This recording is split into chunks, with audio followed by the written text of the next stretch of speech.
Another day, another basketball stories na naman ang pagkukwentuhan natin. At ngayon nga ay pag-uusapan natin ang balitang pagkapanalo ng Spurs sa Game 3 laban sa New York Knicks.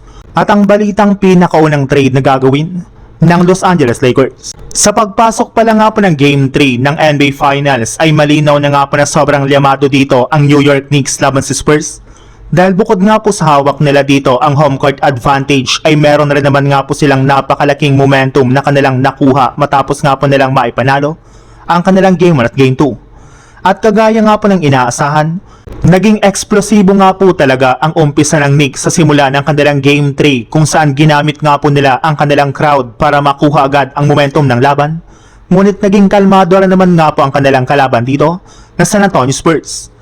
Hindi nga po sila nagpa-apekto sa crowd ng Knicks lalo na si Victor Wembanyama na mas naging focus sa kanilang opensa at naging maingat na sa kanilang mga possessions.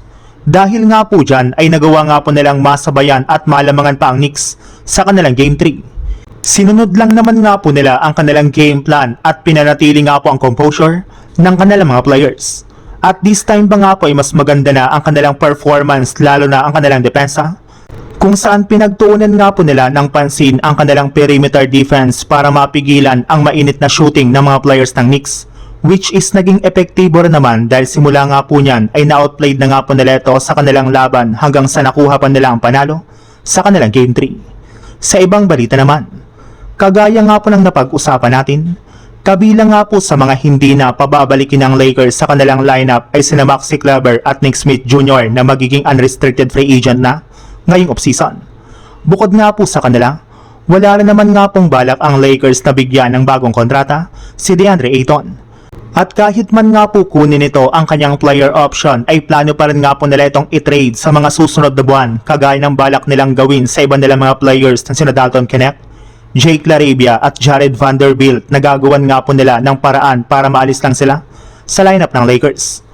Maaari nga pong gamitin na lang naman nga po nila ang mga ito sa pagkuha ng mga bagong players na balak nga po nilang kunin, kagaya na lang ni Nick Claxton. Ayon pa nga po sa isang NBA insider, meron na nga pong isang trade na binubuo ngayon ang Lakers sa koponan ng Nets, kung saan dito nga po ay makukuha ng Lakers si Nick Claxton at isang second round pick kapalit ni Jared Vanderbilt at DeAndre Ayton. Sa ganitong paraan nga po ay magkakaroon na ang Lakers ng isang legit na starting center na makakatulong kay Luka Doncic.